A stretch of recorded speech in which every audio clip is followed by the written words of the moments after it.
A monster storm is plowing through the Gulf of Alaska.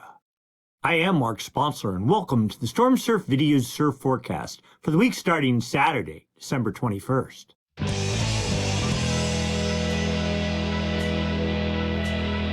Stormsurf, waves, weather, buoys, altimetry, snow, temperatures, El Nino, weather analysis, essential data for outdoor people, all the time. No hype. If you enjoyed the video, give us a thumbs up. If you haven't subscribed, click the Stormsurfer icon down in the lower right-hand corner of your screen. If you have a comment or question, write it up down below. And if you'd like to make a small contribution to the cause, you may. Hit the super thanks button down below, the heart with the $sign in it. With that, I'd like to thank the folks that donated last week. Our predicament, Tim Caston, our longtime contributors, Scott Robinson, Pierre Morton, Clay Goose, Tucker Wooding, thank you, Tucker, and Micah Letts. Thank you all very much for donating, and Merry Christmas, too, and happy holidays, and we're working our way towards the new year. And with that, let's get to work. We'll start by looking at significant wave heights across the entire planet, and the one thing that just completely stands right out is this monster storm in the western Gulf of Alaska, pushing east. You can see here, maximum significant wave height, 56.9 feet. We're going to go do a bit of a deep dive on this storm when we get to there, but needless to say, it's generated a whole bunch of swell. And you can see other remnant energy with nearly 28-foot seas off of California. This from a series of other gales that preceded the main gale. So, I mean, the whole eastern Pacific basin is just full of swell, all pushing off to the east and the southeast. Lots of activity. Down the southern hemi, things pretty quiet. Up off of Europe, 34 5-foot seas targeting Ireland. A little bit of 23-foot seas south of South Africa, and another similar sort of fetch producing 23-foot seas in the South Indian Ocean. But before we get into all that, let's just do a quick look at current conditions. We're going to start in the Pacific Northwest, Grays Harbor, Washington, buoy number 036. This is really just basically off the Columbia River. We're looking at all the energy that's hitting that buoy all the way up from 33.3 second period energy, yeah, a tenth of a foot, down to 5 second period pure wind chop. You can see there's a big pile of energy here around the 11 second period range, maybe with a little peak in the 13 second period range, but it goes the whole way from 33 seconds all the way down to 5 seconds. Most of it, though, pretty concentrated. Primary swell, 13.1 feet, 11.2 seconds from 225 degrees. That'd be like a southwest wind swell, theoretically making surf at about 14.7 feet. And then some longer period energy underneath that, 5.8 feet at 15.1 seconds from 260 degrees, and that contributing about 8 to 9 feet to the size. Then we go down to Northern California, Point Reyes, buoy number 029, just there north of the Golden Gate. Very similar profile, but you see not much more, but a bit more energy building in the super long period intervals, half a foot sort of thing. But again, that same sort of profile with most energy in the 13 to 14 second period range, but a whole bunch of short period bump in the mess there as well. Primary swell, 10.5 feet at 12.7 seconds from 283 degrees. Theoretically, that makes surf in the 13.4 second range. And then longer period swell, 7 feet at 16.5 seconds from 283 degrees, building underneath, adding another nearly 12 foot to the surf height. Then we go down to the far end of Southern California, the Point Loma South buoy number 191 there off of San Diego. A similar profile, but significantly moderated by the Channel Islands. And a lot of the energy up north has really just kind of been building in the past 18 hours or so. So most of it hasn't reached its way down into Southern California yet. But you see energy in the 18 to 20 second range, another at 14, a bunch of wind swell, another little bump out there at 25 seconds or so. Primary swell, 2.9 feet at 13.5 seconds. This is when we say primary, it's when you take into account the height and the period combined together. This is what's going to make the largest calculated surf height, so 3.9 feet. Then your secondary swell, 1.9 feet at 17.2 seconds from 270 degrees. That pulls in at about another 3.3 feet. So swell building, but not nearly as big. But the expectation for all these locations, it's going to go up significantly. Then we go over to the north shore of Oahu, the Waimea Bay buoy, number 106. Things definitely starting to hop there. A big pile of energy spread between 13 seconds and we'll say 18 seconds. Multiple swells overlapping at the same time. Primary swell 8.1 feet at 16.1 seconds from 325 degrees. Theoretically 13-foot surf. With secondary swell 8.1 feet at 12.5 seconds. So almost the exact same size in terms of height from 328 degrees. Another 10 foot. I mean, you know, it's big in Hawaii. It's 15, 16 foot Hawaiian. Waimea Bay is breaking. It's about the only spot that's rideable, and it's only going to go up from there. All right, so what's been going on in the North Pacific for the past week? We're going to go back to Saturday, the 14th of December. We had a little gale that developed here over, I'll call it the North Dateline region, with like 43-foot seas. There we go, 44.7 feet, the highest seas over this entire domain. And then that moderated while sort of falling southeast. And then a whole series of smaller gales. It's hard to tell one from another developed. This was on Wednesday and Thursday. The most recent one here, Thursday night into Friday with 38-foot seas pushing north of the islands. That swell is hitting Hawaii, or yeah, there we go. It's off of California. You see the leading edge of it started hitting Saturday morning. That's what's creating most of the energy now. But then here comes, let's go back just for quick look-see here. Here comes what we're calling the monster storm. It's actually the third significant class swell of the season relative to, you know, the North Pacific. Started on, actually it was Friday morning. Winds were building, seas were 32 feet by 18Z building to 45 feet by 0Z. That would be Friday evening, 52 feet. Now winds here were in the 65 to 70, maybe even 75 knot range. Hurricane force is 65 knots. So we're well into hurricane force winds and holding on pretty well as we got into late Friday night. Sea heights were 56. And then this morning, Saturday morning, we picked up 56.9 feet. Now, this was the highest reading from the wave models, and that gets us to where we are right now. But we're going to take a look at some actual, that was a model, right? Those are model projections. But then you get satellites pass over these storms, and they record not only wind speeds, but significant wave heights. They beam a radar beam down into the storm. It bounces off the clouds or bounces off the ocean surface, returns back up to the satellite based on the lag time in what the satellite expects the return to be. They can estimate wind speeds and wave heights from that.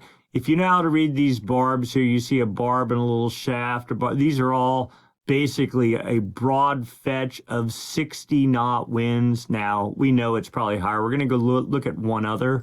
So these are, here we go. Here's a good one. I don't know if you can see right here, but it's got the triangle. That's the barb. That's 50 knot winds with another shaft. That's 60 with a little dash behind that, 65. Here's one up here with a barb and two dashes. That's 70 knot winds, multiples of those. So 65 to 70 knots. Maybe we have one more. Yes, and one more. And these are all in basically the same vicinity, northwest of the Hawaiian Islands, all within the past 24 hours. There's 60 knots there. Just scanning this real quick. I don't see anything more than 60 knots in this one, but for sure, 60 knot winds to 65 knots, maybe more. That's just from, you know, this one, the SCal satellite. Then we can also pull significant wave heights from that satellite. Now you see, these are the satellite tracks, and so the normal one that we use, the Jason 3 satellite, has not made any passes near the core of the storm. So we're sort of mining data from other sources, but you can see a pass here 46 feet, 50, 54, 56 feet. There's a 57.0 feet right there. That was as of, let's see, that was late last night, somewhere, 5Z, okay, and there's multiple satellites, and I have one more here. Then this was as of 17Z. Now this shows peak reading of 46 feet, 46.71 there, and a bunch of 44s. Now, the wave model was showing 56 feet, right? The real issue is I don't have the wave model on here, so it's not easy to visualize how close to the center of the storm these readings are. We're just sort of doing it blindly. Then we have yet other data here. Now, here's the significant wave heights from satellite overlaid on a satellite image. So you can see the center of the storm here swirling around like that. Here's a pass over here in the, I'd call it the southwest quadrant. 45 feet is purple. You see a broad stretch of 45-foot seas right here. The reds are 30 feet. You see that there. And again, winds all doing this thing, basically blowing a little bit northwest, but most of this is from the west. Hawaii down, oops, you can't see it. It's off the chart here. I'll put it in there. Hawaii down here, the reading here, this was as of 4Z. There's the times right there. So that would have been Friday evening. Then we have a zoom in on this one. And NOAA kindly picked out the highest readings, 65.77, 61.48, and 60.89. Now, let's be clear. One reading, this is the satellite literally is coming down and like doing a ping off the ocean about every, I don't know, 600 yards or something like that. Okay. So, and in an area where you have 50 and 60 knot winds, it's not like it's here's lined up swells and you just pick your swell and, you go. No, it's a very confused sea state with stuff bouncing all over the place. And so for significant sea heights in a fetch, in a storm like this, it's not unusual to once every hour have a individual wave that reads up to double the significant wave height. So in the wave model we saw before, significant wave heights were 57 feet. So, I mean, would you experience a nearly 120-foot wave? I don't know. I don't think anybody wants to be in a boat out there to find out. But, these 60-foot readings are not indicative of the average kind of what's going on in the storm. They're the high end. If the seas were 57 feet, it is completely normal to have 60, 61, 65-foot seas, occasionally popping up above that threshold. We do it all the time when we look at our Jason 3 satellite data over the WaveWatch 3 wave model, and you see, I give you a 50, I'll go and I'll read 15 of these, get an average and say, that's what I think it is, and I'll compare that to what the WaveWatch 3 wave model says. And then there's always a couple of readings that are basically like 10% or more, maybe even 15% higher than that average. And all that does is help give us confidence that what the WaveWatch 3 wave model is telling us is accurate. It said, 57.9 feet? Let's put it this way. Anything more than about 48 feet, there is so much energy being imparted to the ocean, you probably don't want to be anywhere near it. Whether you're 1 foot or 2 feet over that average, it doesn't matter. When you're at 57 feet, that's a historically high reading. And, when you have 70 knot winds inside a winter storm, that's pretty rare. Yes, I've seen it. I have not seen a 65-foot reading before. I haven't seen a 57-foot reading come out of the WaveWatch 3 wave model either in, 30 years of playing this game. That doesn't mean that we haven't had storms as big or as strong. The technology is just way better. There's way more satellites up there. We have a lot more data to look at. All that said, I'm not poo-pooing any of this. It's all legitimate. It's really solid. And it's definitely indicative of a very, very strong storm generating large seas that are radiating towards the Hawaiian Islands and towards the U.S. West Coast. Continuing on our tour, much less exciting than that, to the southern Pacific Ocean. What's going on there for the past week? We'll just roll through this. We started on Monday. We're already on Wednesday, the 18th of December. And, you can kind of guess. Doesn't take a PhD to figure out things are pretty quiet down south. We go to the North Atlantic a week ago. Fetch was pushing into Florida. There was some other activity pushing into Europe. Nothing historically big. We'll go on through this little gale there you saw pushing into, we'll call it Great Britain, United Kingdom. We're into Friday, the 20th of December. Gale built with 37-foot seas targeting Ireland and up to 39 feet as of this morning. Large raw surf for all exposed breaks there is happening right now. Then going south to the South Atlantic, we are already on Tuesday, December 17th, going through looking to see if anything really of interest. There we go, a little gale with 25-foot seas pushed under South Africa on Friday, then faded out on Saturday. That was the end of that. And then to the Indian Ocean, starting on Sunday, December 15th, we'll roll through here. A series of small gales. I mean, it really isn't the season anymore. So actually having as much as we have here is looking pretty good. We're almost into, there we are, Saturday. Right now, yes, there is some activity, but definitely down from peak season. All right, so what is to come? What is the forecast? We're going to start by looking at Jetstream level winds. These winds up about 30,000 feet help support the formation of gales. When those gales form, help direct their track. We're looking for a trough, a dip in the jet. You see a little bit of a pinched trough here off of Oregon. Another little bit of a dip here north of Hawaii. That is what is supporting the gale that we saw. Though the winds don't look so much like, it's not like a trough that goes, oh my gosh, that's going to create a bomb storm, but it's doing it just nonetheless. Another little trough trying to organize over Japan. And when you get these troughs, what they help do is so the winds you see are flowing west to east. They're on about the 33 north latitude line. The jet is consolidated almost the whole way across the Pacific, poised to push into, we'll call it Northern California. This is always a good thing when you see a consolidated jet with no splits. But the troughs, when you get a trough here, what that helps do is create a counterclockwise flow aloft. It's like an eddy, and that also manifests it down at the surface. That is the hallmark of low pressure, and of course, low pressure, if it gets strong enough, generates winds.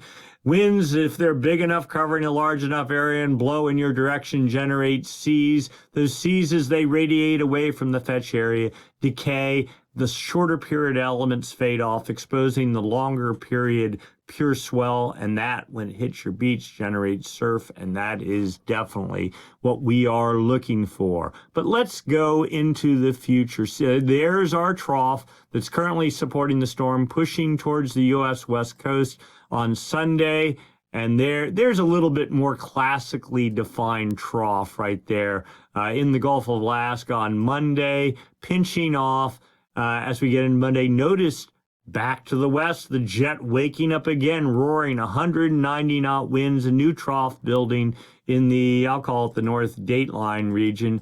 As we get into Tuesday, this would be Christmas Eve day, trough starts pushing into the U.S. West Coast, probably weather and rain. Winds build to 200 knots. I mean, this is pretty unusual. When you get 190 knot plus winds, that's always just a clear sign that something significant's going on in the atmosphere, and normally a harbinger for storm development and sea development. There we go. Here comes another trough, winds building to 210 knots. Still another we're into, where are we? Thursday. This is an amazing looking jet stream. Now, the jet stream gets a little bit weak here on Friday, northwest of Hawaii. A little bit of a trough organizing there. But here we go again, right behind that, 200 knot winds building, pushing over the date line into 180 hours out. I mean, we're continuing in this just unbelievably strong jet stream pattern. The title of last week's video was, Is El Nino Developing? And when you see this sort of a pattern at this time of year, this is like waving a big red flag that El Nino is developing. Now, do we think that's happening? I think last week's video, we concluded that probably is not happening. There's some other pattern going on. We're going to get into that a little bit later in the video. But for right now, suffice it to say, an amazingly strong jet supporting gale development in the North Pacific. But it is winds blowing on the ocean surface, generating seas that actually make surf. The jet stream is sort of the foundation of the house.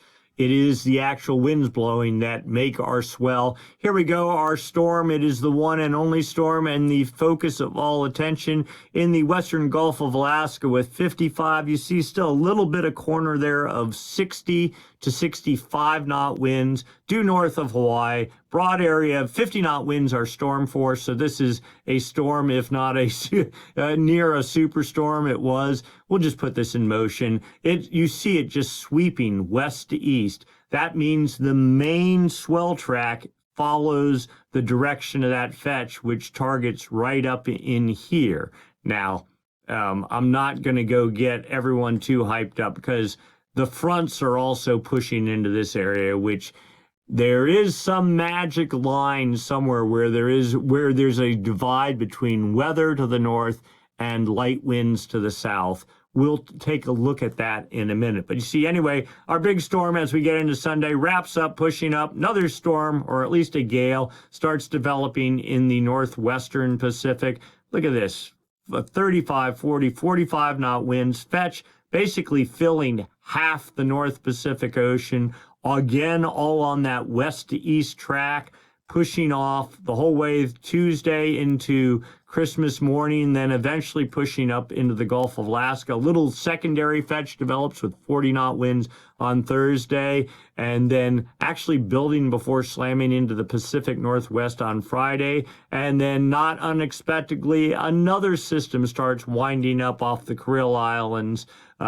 and not looking quite as strong as the others. No big surprise. I mean, at some point, the oceans and the atmosphere has just got to tap out of energy.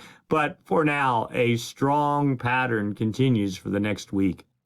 What effect do those winds have on the ocean surface? Well, we already know 56.9 foot seas. Did I say 57.9 early in the video? Sorry. 56.9 foot seas. Either way you slice it, that's completely over the top. Extremely high seas, a lot of energy. This system starts fading as we get into Saturday evening. Seas down to 47 feet. By Sunday morning, seas down to 38 feet, pushing towards the U.S. West Coast while lifting northeast, and then pretty much fading out Sunday evening. You can see, in fact, let's roll. Here is the leading edge of these are seas. It's not swell, but you can just eyeball it and get an idea on timing. You see major, just raw sea state. What is that? 16, 17 feet, pushing into the Hawaiian Islands, the leading edge, then working its way towards the U.S. West Coast into San Francisco on Monday. And then you can see it down into Southern California on Monday night into Tuesday, and down into Baja by Tuesday morning, and fading from there. Next system winds up, in fact, let's go back and look at this, winds up starting on Monday with 38 foot seas, continuing 37, 38 feet, pushing over the dateline on Tuesday night into Christmas morning.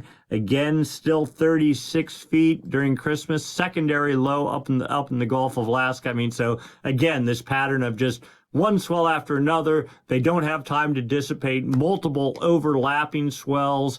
That actually is not really ideal, but this happens a fair amount. I mean, when the atmosphere is primed, it produces, and then you just get this giant spurt of swell activity. Here we are on Friday. Things settle down. Another gale starts building Saturday, a week out in the northwestern Pacific, but probably not as powerful as anything that we've seen previous.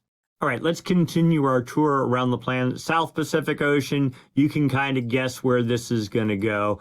I'm looking for anything with 30-foot seas, and we're not going to see it. We won't even see 28-foot seas. So, and there we are. North Atlantic Ocean, there's our gale pushing into Ireland. And, secondary energy forecast building tonight with seas to 34 feet. So a good amount of energy. And then another system winds up off of eastern Canada, pushing northeast, but it fades. Still, you get the general sense the pattern is focused up here, not so much to the south. I mean, really, I'll say Iceland is the center of activity. Another little low forecast building off the northeastern U.S. coast as we get later in the week, pushing fetch back. You see that right there?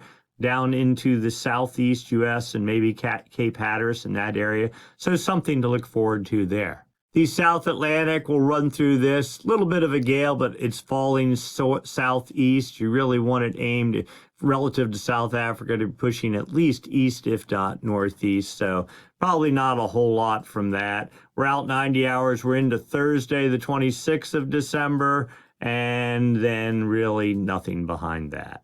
And then finally, the Indian Ocean, put this into motion. Don't have high hopes, but you never know. We get surprised every now and then. Little area, 26-foot seas, forecast on Wednesday into Thursday, and after that, really not a whole lot.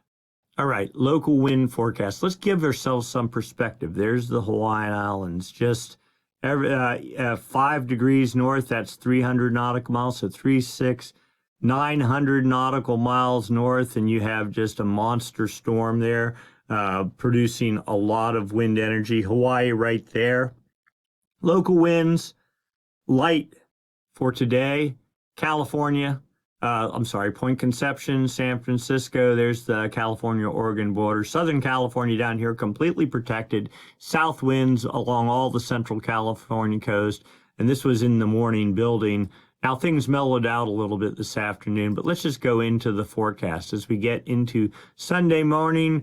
For the North Shore of Oahu, winds southeast at 5. You see another front and a building south wind pattern for, I'll call it North California. So we get later in the day, sort of the same. Hawaii, now notice this. Let's go back to Sunday afternoon.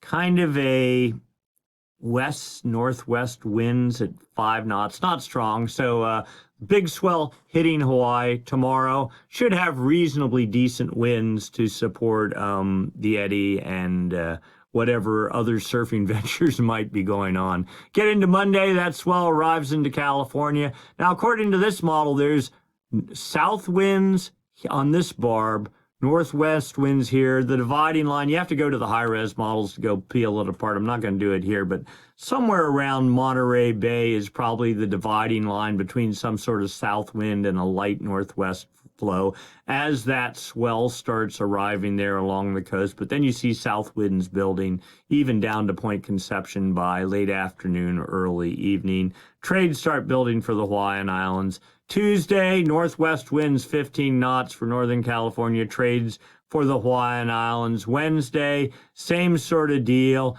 Trades, not super strong, 15 knots for the Hawaiian Islands. A patch of dead air, we'll say, for Northern California, working its way south on, that would be Christmas Day. Rip yourself away from the family and the tree and the eggnog to maybe go chase some surf. I don't know if it's worth it or not. Thursday, northwest winds come whipping into Northern California. Trades for the Hawaiian Islands.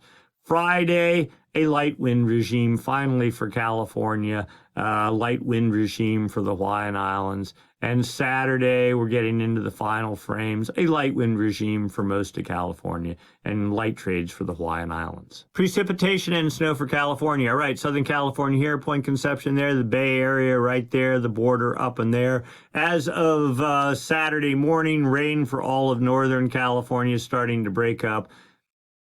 doesn't look like any snow, maybe even some rain for Tahoe, but that's about as far south as it makes it. The next one pulls in Sunday evening, light rain, mainly isolated to Northern California. No snow with that one. Then the next stronger system starts building Monday night into Tuesday. Solid, strong rain for all of North California. Rain making it down to, well, at least Big Sur there, and there you go, even maybe to Santa Barbara County. A decent snow event for the Sierra. You see it there for the entirety of the Sierra on Christmas Eve day and the evening, and then late in the evening, all that starting to fade out.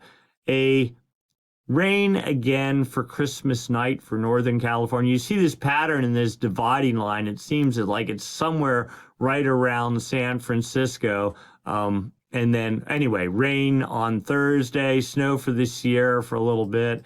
Things dry up. And then another batch on Friday for the same area with snow for the Sierra, but not super strong. And where are we at here? And then maybe it's almost every day or every 36 hours, more rain. So I saw a chart, Daniel Swain posted it. It was literally showing where is the dividing line between wetter than normal and drier than normal. And you could literally draw a line from San Francisco to a point north of Tahoe. And that was the dividing line. And it seems like the pattern we're just looking at is a continuation of that. Yes, some of our readers have been talking about when is it going to rain in Southern California, and this is one of those years where it seems like it's La Nina, not super strong. We'll get into that in a little bit, but really there is this dividing line. It's going to take something more than what we're having to get most meaningful rain to come south of, we'll say, the San Francisco Bay Area. The snow forecast dashboard for Palisades, Tahoe, formerly Squaw Valley. You see a little bit of snow, another little bit, kind of dribbling in. Total accumulations, 36 inches. That's probably on the high side because it assumes, the model is saying it's freezing temperatures and it should snow, but you get more snow the colder it is. Really 28 degrees is the magic number. This uses a 32 degree, which qualifies, but I just, and this is also anchored at the very top of Palisades, Tahoe. So you see it there. Let's go look at another resort or two. Kirkwood at 34 inches of accumulation, but then you go down to Bam at 13 inches. So it's all about that dividing line. Yes, the storms do make it further south down the Sierra just because it's colder and it allows them to wring every drop of moisture out. But the further north you are, the more precip.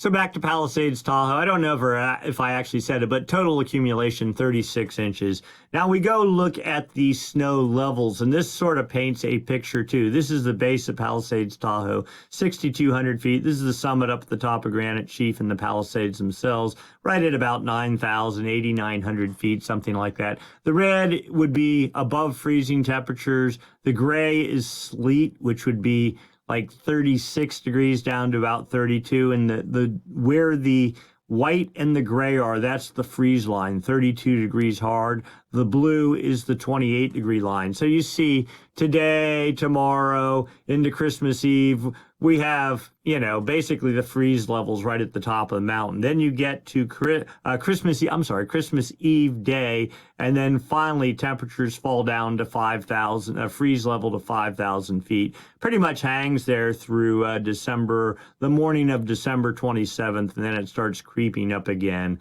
So, and here is where you see that yellow. That's where the a good dump of snow is possible. So, and we have decent temperatures for that. So what is the surf going to be like at a couple of select locations? We'll start up in Columbia River, the Columbia River Gorge area. Surf heights as you get, today, 20 to 18 feet. Yeah, somewhere in there, 18 feet. It's giant. Sunday, things start picking up. The main swell hits on Monday at like sunrise at theoretically 28 feet, and then starts coming down from there to the 12-foot range by Wednesday. Still very large no matter how you look at it. Then coming right back up with surf heights in basically the 20 to 25-foot range nonstop. Winds you see south at 20 knots, A little bit of offshore here on Monday at the peak of the swell. I don't know where you'd ride that, but maybe somewhere. And then back south at up to 31 knots on Wednesday, and you get the general idea. Swell heights, 13 feet at 14 seconds. What's our big one here? 14 feet at 20 seconds. That is very, very significant indeed. And then back to something more moderate, 13 feet at 15 seconds, 14 feet at 15 seconds or so. We go to Ocean Beach, California. Surf heights building to 22 feet on Sunday before sunrise, moderating some through the day, back up to 26 feet on Monday late. This would be like right after sunset, and then fading slowly from 18 to, down to a mere 10 feet on Thursday, like multiple days later, only to come right back up and just sit there and hang nonstop in like the 15-foot range. You see the wind situation, a whole bunch of south, a little bit of northwest, and then back to a bunch of south.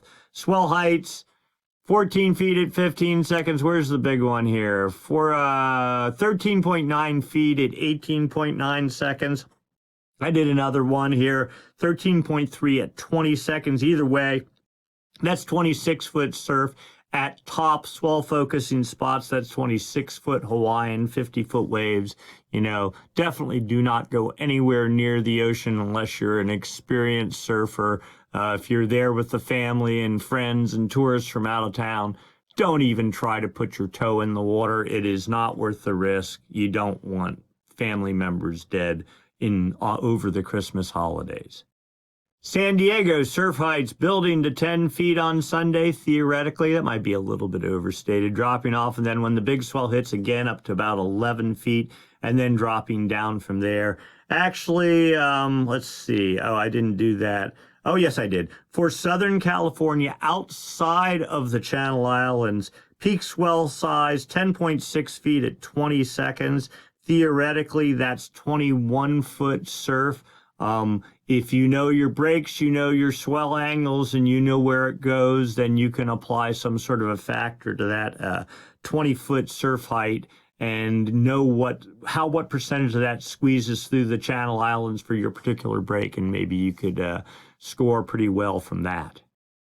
And let's go also down here and look at swell heights, 6 feet at 10 seconds. That's what it says, 6 feet at 16 seconds on Sunday, up to 5.5 feet at 20 seconds Monday evening, early Tuesday, and then lesser sort of wind swell and other swell mixed in after that. North shore of Oahu for the eddy. Well, you can see it right here. This theoretically says surf heights of 29 feet.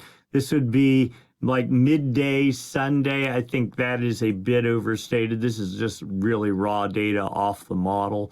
And then fading down from there, only to come back up to 15 feet on Thursday. Winds, here you go, pure swell. 15 feet at 18, 20 seconds sort of thing. I actually have another one here. Pure swell, 12.4 feet at 20 seconds. That would be 24-foot Hawaiian. Now, the issue with the eddy, yes, the swell surf will be big. I do worry a bit about consistency because most of the swell, in fact, let's go look. So here is the concern. Here's the Hawaiian Islands. Here's the storm.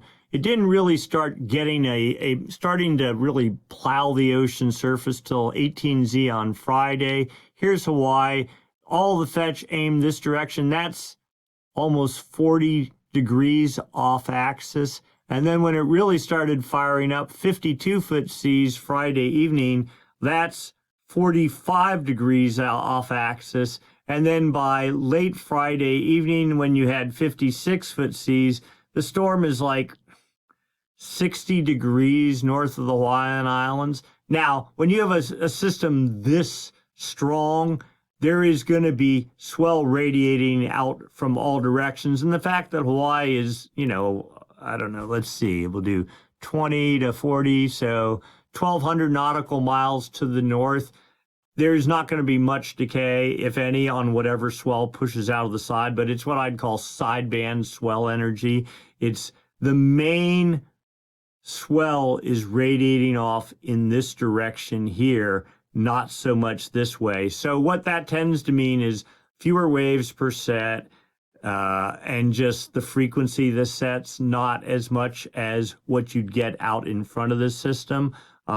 Maybe that'd be a good thing because the system's so strong. I mean, we're just going to see. You watch the eddy, you just see what happens for yourself. It's going to be interesting. We've seen this pattern happen before when you get these sort of side glancing swells. The models, sometimes they do well, sometimes they don't do well on how much radiates off to the sides. So it's kind of a crapshoot. We'll just see how it plays out. But that said, you cannot ignore a storm like this. If you're going to run a contest and it's anywhere near you, you got to run it if it's a big wave contest. So it seems like the best call. Will we get another storm like this winter? I doubt it. I seriously doubt it. So, it is what it is. Then we go down to Baja, Mexico, Ensenada. I mean, surf heights in the 17-foot range on Sunday, backs off a bit Monday. Tuesday, the swell hits 20-foot, and that's probably 20-foot Hawaiian. There is some shadowing from the Cortez Bank out there relative to this swell. Not a lot, but a little bit. So that temper your expectations a little bit. The issue really with all the big wave spots, Waimea, is you got that sideband angle thing. You go up to Northern California Mavericks, there's just going to be a lot of south wind and weather. That would be the ideal target. Doesn't look like it's going to happen. And then you get down to Todos, let's say, and you finally have decent conditions, but then you got, swell angle things because still the storm track is a bit far north.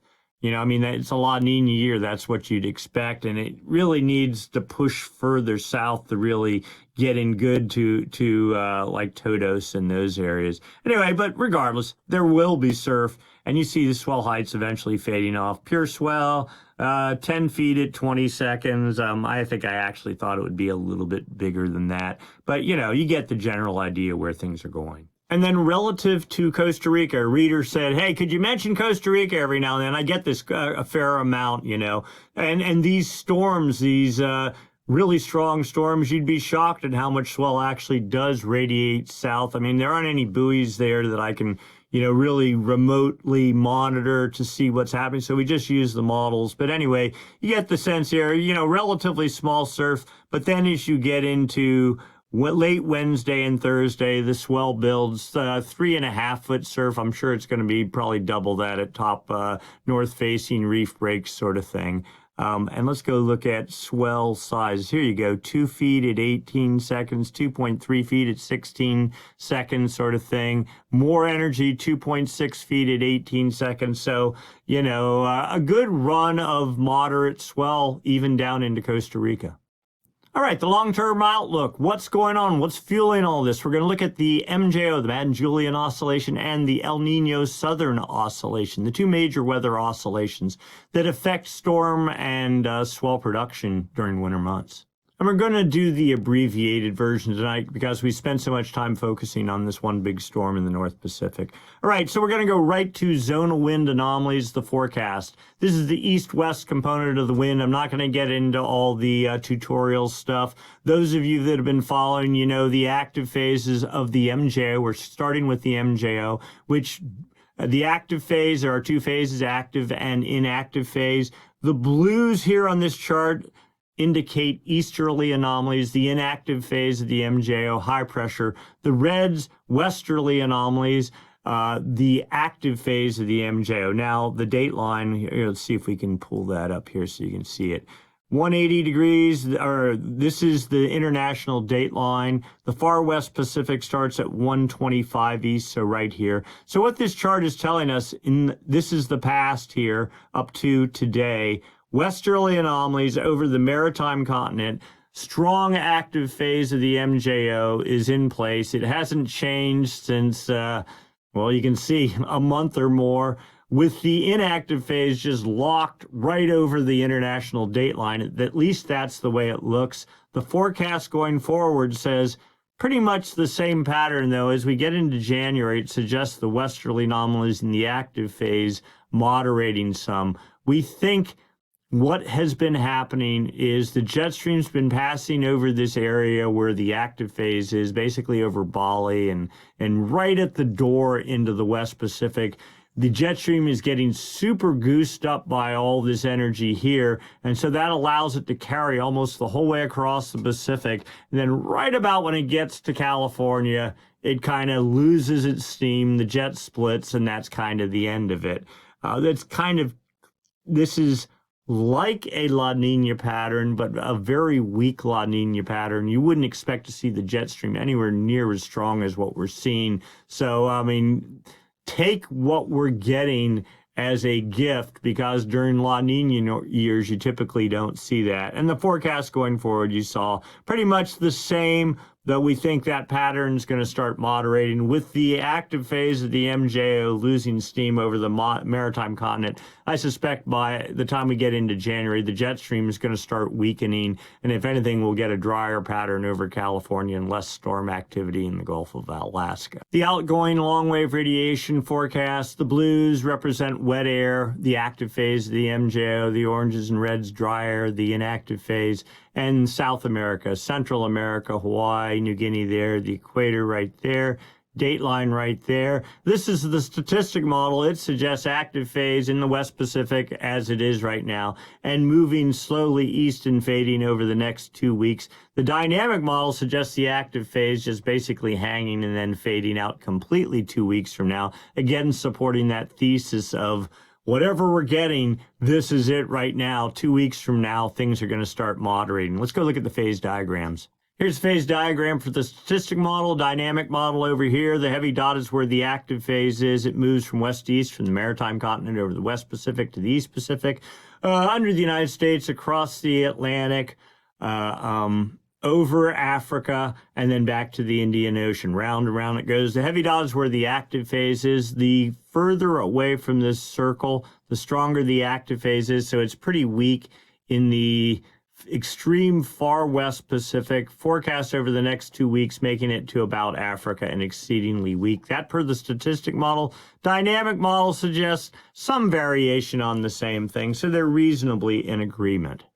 Here is the forecast from the CFS model. It is a dynamic model. This chart actually indicates the MJO. The solid contour is active phases, and the reds are westerly anomalies.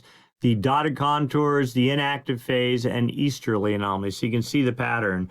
And this is the whole planet, the date line. Oh, let's see if we can drag this up here so you can see it. The date line right there. So the far West Pacific starts about 125 east, right about along that line. So you see we had an inactive phase in late September, early October, active phase in October.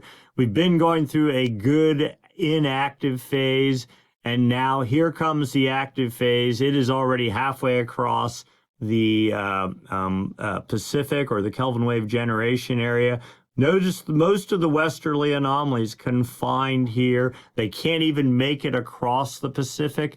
That is because of La Nina. We'll get into that in the next chart. But you see the contours, the low pressure associated with the active phase of the MJO, supposed to make it right to a point. California's at 120 west, so right up to California's front door about the first week in January, and then it dies. And that's this active phase low pressure is enough to cut out the easterly anomalies, and then as soon as it's gone, here comes the inactive phase and easterly anomalies start building. But there's nothing theoretically over the maritime continent to feed the jet stream anymore, and I suspect our surf pattern is going to kind of fall apart then. Maybe the good news is, though, we'll start getting a lot of backdoor north fronts coming down from Canada, and that'll do something for building up the snowpack. One more chart. Here is the 3-month CFS model, past performance here, the forecast up here, date line running right up the middle. You can just eyeball this thing. This is the east-west component of the wind, the blues, easterly anomalies.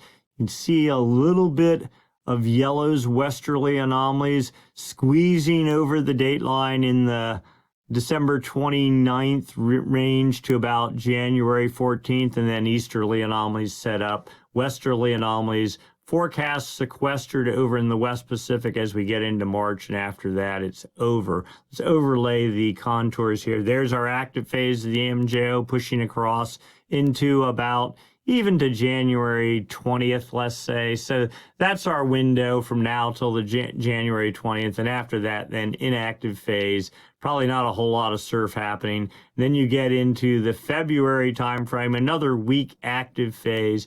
We'll see what happens regarding that. Let's overlay the low pass filter. So here's what's really going on, right? Here is your La Nina, El Nino indicators, the solid contour, low pressure bias. It's all over the maritime continent, not forecast moving anywhere. Last year, it was over the dateline. That is El Nino. But now you see the dotted contour here. That is a high pressure bias. That is the La Nina signature. So no wonder west anomalies can't really penetrate, and even the active phase, the MJO, can't penetrate much across the dateline because there's this perpetual. And notice 1, 2, and now a third contour forecast setting up late in January. And that is truly the arrival of La Nina. Very late in the game, though, which is kind of interesting. We're going to get into that more in a second. But anyway, you see, this is probably our big target for right now and probably the best we're going to get all winter. Here's subsurface water temperature profile. See whether, yeah, I keep saying on animating. So La Nina, weak here back in October and November. But subsurface temperatures, you see the extent of the cool temperatures building in coverage now, driven by easterly anomalies, those easterly anomalies that are building on the dateline, the high pressure bias building there, warm water being sequestered more in the West Pacific.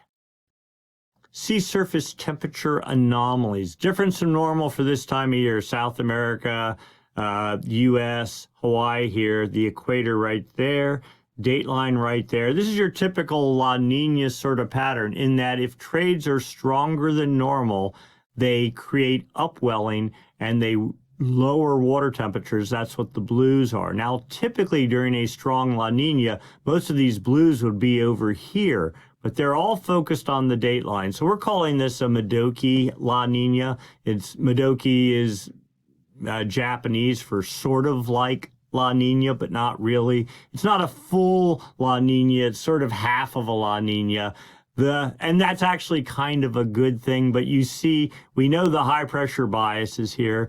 We know most of the easterly anomalies are here, and you see, and we know a lot of the cold water is under this area. So not surprising, what you get is a high pressure dome here. So the jet stream and the weather pattern would do something like this, coming up and over that ridge and then down, theoretically. Now this development of this patch right here is really fairly recent, only been about the past 2 weeks that it really started showing up as strong as it was. Let's go look at the trend for the past 7 days. And you can see here, so the equator's right there. You see water temperatures. Yeah, there's warming, there's cooling, but in the East Pacific, pretty much neutral, or it balances out to neutral, where most of the cooling is in this region here, out there towards the dateline. And so whatever we could surmise from that previous image, it looks like that is going to continue at least for a little bit. Here is the sea surface temperature trend for the Nino 1.2 region, that area right there on the equator by Ecuador and the Galapagos Island. Temperatures today, there we go, 538 thousandths of a degree below normal. So pretty much unchanged for the past several weeks. Again, neutral is considered plus half a degree to minus half a degree. Half a degree to minus 1 degree is a weak La Nina, and below 1 degree is a moderate La Nina. Now, this isn't the official El Nino monitoring region.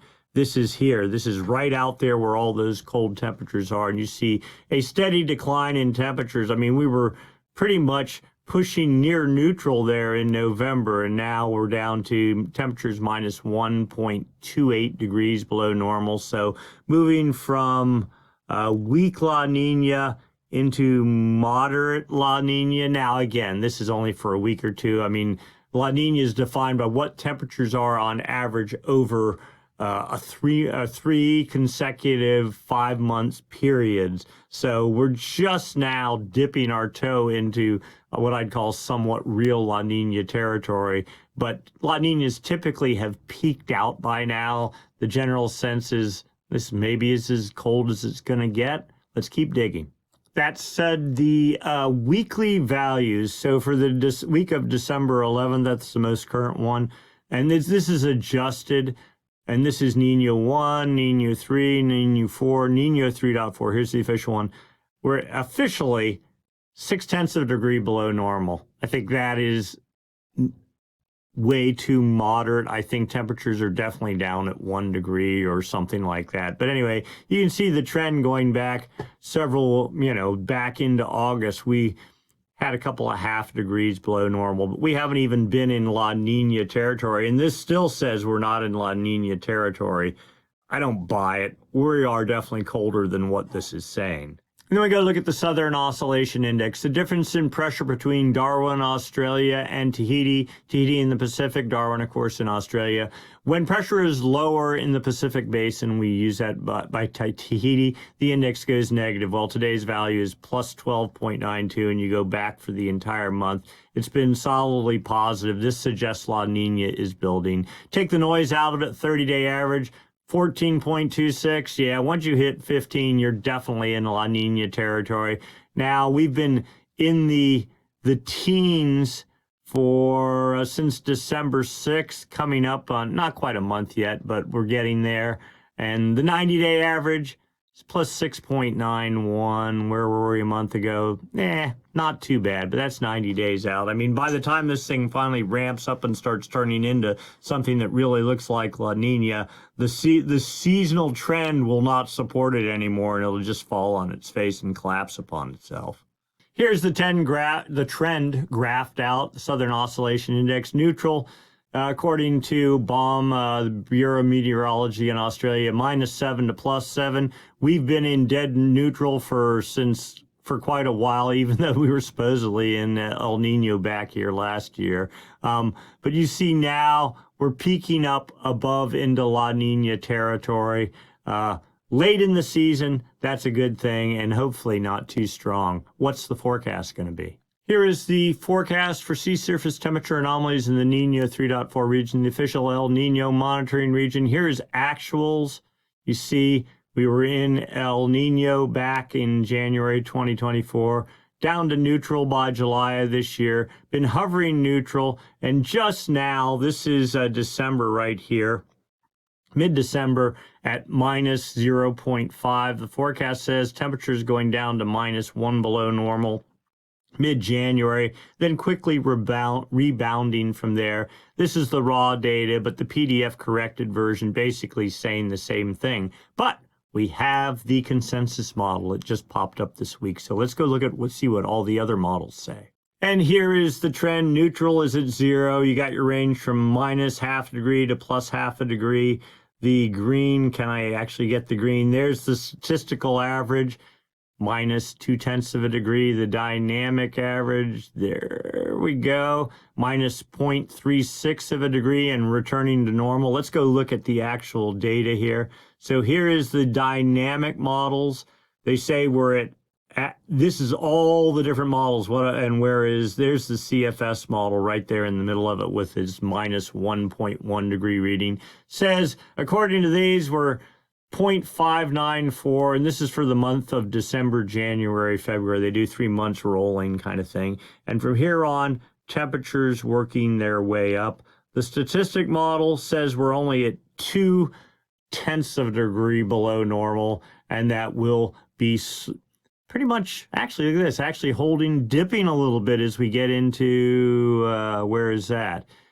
July and August of this year. Okay, I don't know if I believe that. Anyway, average of all the models, like 30 different models. We're as cold as we're going to get, and we're slowly going to be warming to hanging right around neutral, even by, when was that? By March, April, May. So we'll see. These models, I think, understate it. The CFS, even though I kind of poo-pooed it a couple of videos ago and said, I don't know if I really believe it. It seems like it's on drugs or something.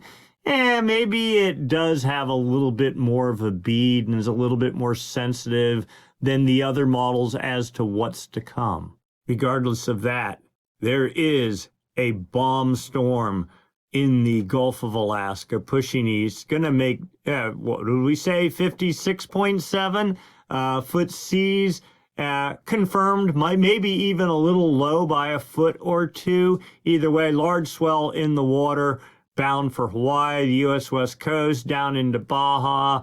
A lot of energy. Probably not a surf day for anyone but the most experienced pros. Do not, fine for watching. Keep your distance. Don't get your feet in the water. Stay well away. If you're on the sand, you're too close. Get up on a cliff or an elevated area and watch it from there.